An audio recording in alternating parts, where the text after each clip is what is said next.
ગઈકાલે 20મી ફેબ્રુઆરીના વહેલી સવારે 3 વાગ્યાના અરસામાં અહીં પલસાણા પોલીસ સ્ટેશનમાં એક વર્દી મળેલ હતી, જે અનુસંધાને બગુમરા ગામની રેલવે ફાટક પાસે એક અજાણી અંદાજે 16 થી 18 વર્ષની છોકરીને ગળે ફાંસો લગાવેલ અને ગળાના ભાગે ગંભીર ઈજા થયેલ હાલતમાં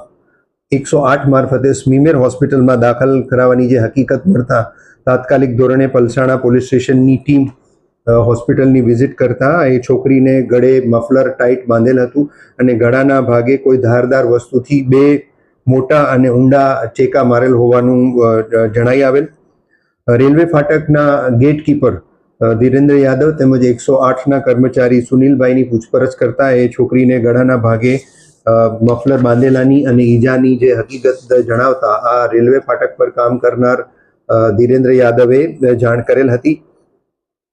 છોકરીની ટ્રીટમેન્ટ કરાવતા હાલ એ સ્વસ્થ છે અને એના ઉપર પ્રાથમિક દ્રષ્ટિએ કોઈ પણ પ્રકારની બળજબરી કે કોઈ બીજો કોઈ અનિચ્છનીય બનાવ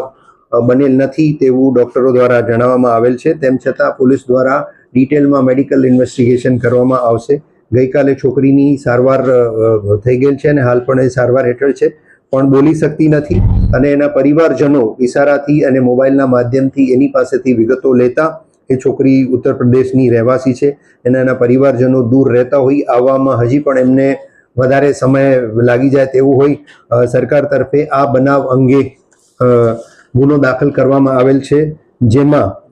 હત્યાની કોશિશ અંગેનું જૂની આઈપીસી 307 મુજબ અને ભારતીય ન્યાય સંહિતાની કલમ 109(1) જે થાય છે એ 62(1)(a) 3(5) મુજબ તથા જાનથી મારી નાખવાની જે ધમકી અને કોશિશ છે એની વિવિધ કલમો હેઠળ ગુનો દાખલ કરવામાં આવેલ છે, જેની તપાસ પલસાણા પોલીસ ઇન્સ્પેક્ટર કરી રહેલા છે. આ બનાવ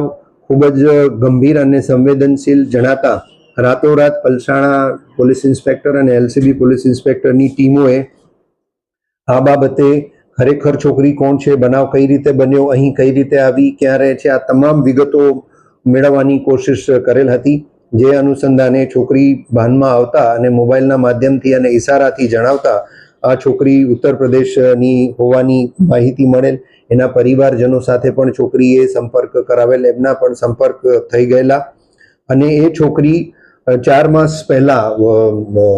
ઉત્તર પ્રદેશ ગોરખપુર સ્ટેશન ખાતે એક ચંદન સાહુ નામનો વ્યક્તિ જે હાલ અહીં તાતી થૈયામાં રહે છે અને છૂટક ટેક્સટાઇલમાં મજૂરી કરે છે, એની સાથે એને બંનેને નંબરો પણ એક્સચેન્જ કરેલા, સોશિયલ મીડિયાના અકાઉન્ટ મારફતે પણ સંપર્કમાં રહેલા અને બંને વચ્ચે પ્રેમ સંબંધ બંધાયેલ. ત્યારબાદ બંને સંપર્કમાં એકબીજા સાથે રહેતા હતા અને 19 તારીખના અરસામાં આ છોકરી એકલી જ લખનૌથી ઉધના રેલવે સ્ટેશન ઉપર આવેલ હતી અને ચંદનના મિત્ર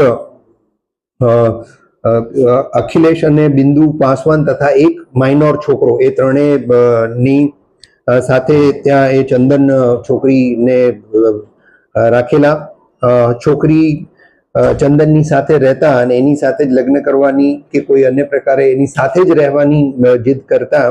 આ ચંદને અખિલેશ અને બિટ્ટુ પાસવાનની સાથે મળી અને એક માઇનોર આમાં કાયદાના સંઘર્ષમાં આવેલ એક બાળક પણ સામેલ છે, એમની સાથે મળી અને છોકરીને 20મી તારીખના રાતના અરસામાં અર્લી મોર્નિંગના અરસામાં કે 19 તારીખના રાતના અરસામાં એના ગળા ઉપર મફલરથી કડક રીતે બાંધ્યા બાદ ચપ્પુથી કે કોઈ ધારદાર હથિયારથી 2 ધાર ઊંડા ઘા કરેલ છે, 2 એના લીસોટા પડેલા દેખાય છે અને આમ આ બનાવ ખૂબ જ ગંભીર લાગતા તાત્કાલિક ધોરણે પોલીસે ચંદન ભૂપેન્દ્ર સાહુ, અખિલેશ દયાનંદ પાસવાન, બિટ્ટુ અનિલ પાસવાન આ ત્રણે અહીં તાતી થૈયામાં મજૂરી કામ કરે છે અને મૂળ ફાગ ગામ ઔરંગાબાદ બિહારના રહેવા